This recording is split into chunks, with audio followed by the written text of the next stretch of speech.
Yeah, hello, my friend. Welcome back again to the program Travel Tips.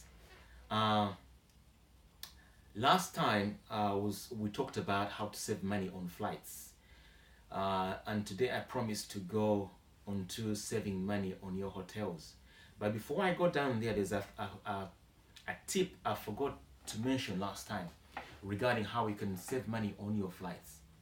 Now, you all know that when you go to book a flight on your phone, you use what we call applications or travel apps. Now, when you go to book your flight, you check on the flight, you see the price, and you get the average, you get an idea of how much the flight is going to be.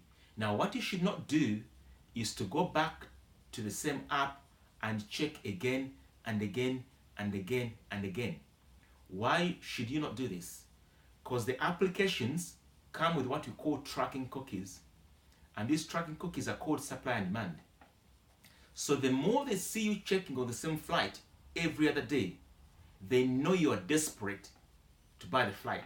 So what they'll do, after like 2 times of you checking, they will increase the price of the flight. When you check the third time, then you find the price has gone up again. When you check the fifth time, the price goes up again. So do not keep on checking the same applications for the same flight. So once you made up your mind to buy the flight, put your money aside, and when you come back to buy your flight, check one more time and then you buy your flight. But don't keep on rechecking on the same flight again and again. That's another tip. So today we are going to talk about how we can save money on accommodation, on hotels. How do I save money on hotels? Now,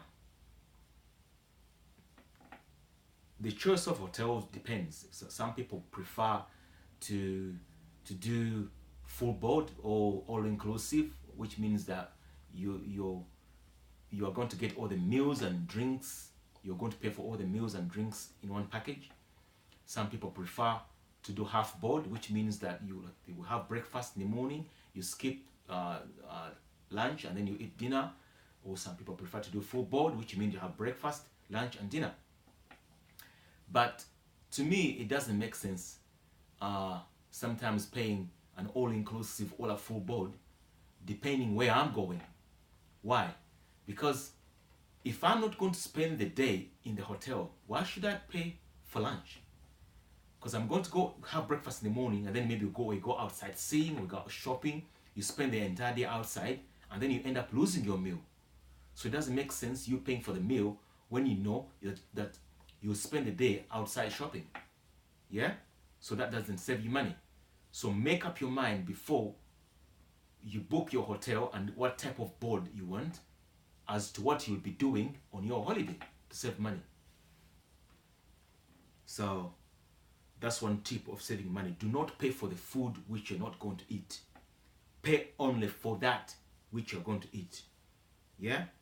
Now, the other tip of you saving money while booking a hotel is, after you've done away with your flights, now you go and you book your hotel. Now you can book your hotel as early as you want.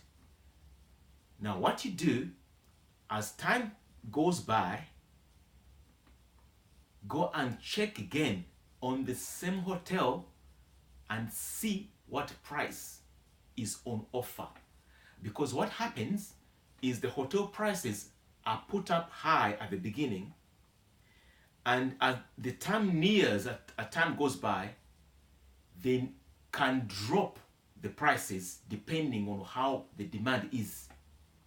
So you may end up actually finding the same hotel which you booked has been dropped like by 50%.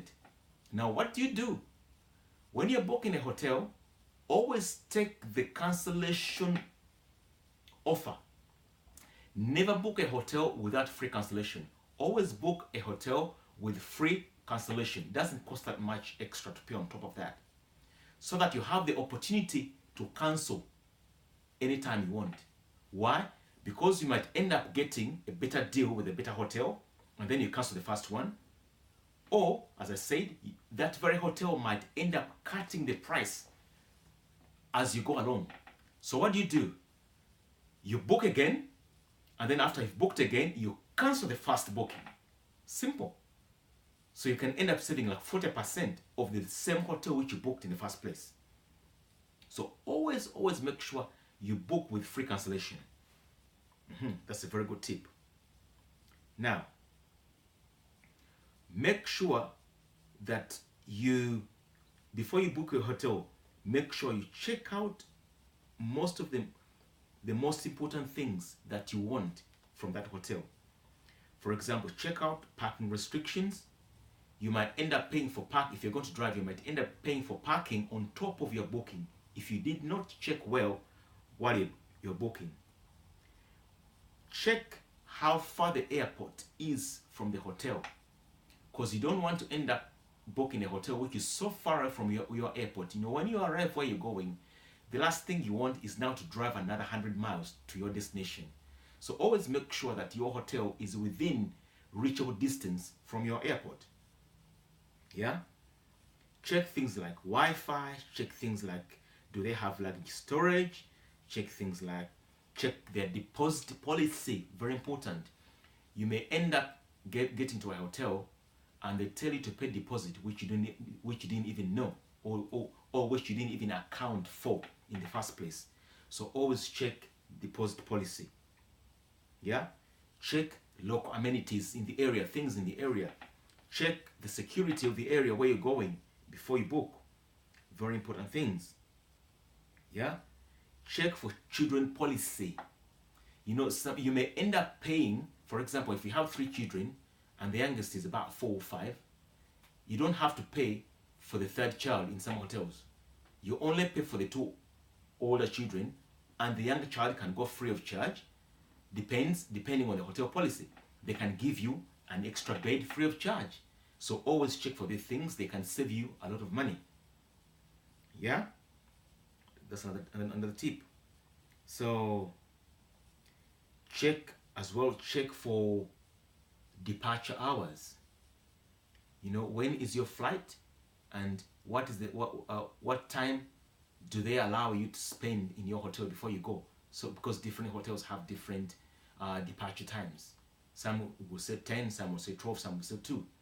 So if you spend more time in your hotel after your departure time, they can make you pay more. So always check for these things, those extra bits and pieces, to make sure that you are covered and you are saving money. As I say, there's so many different websites and applications which I'll not mention here, but you can send me a message privately on my number, which I'll provide in later programs, where you can contact me directly to ask me what website, what application can I use, or can I use to compare different prices. There are some beautiful, like 10 different hotel applications which you can use to book hotels.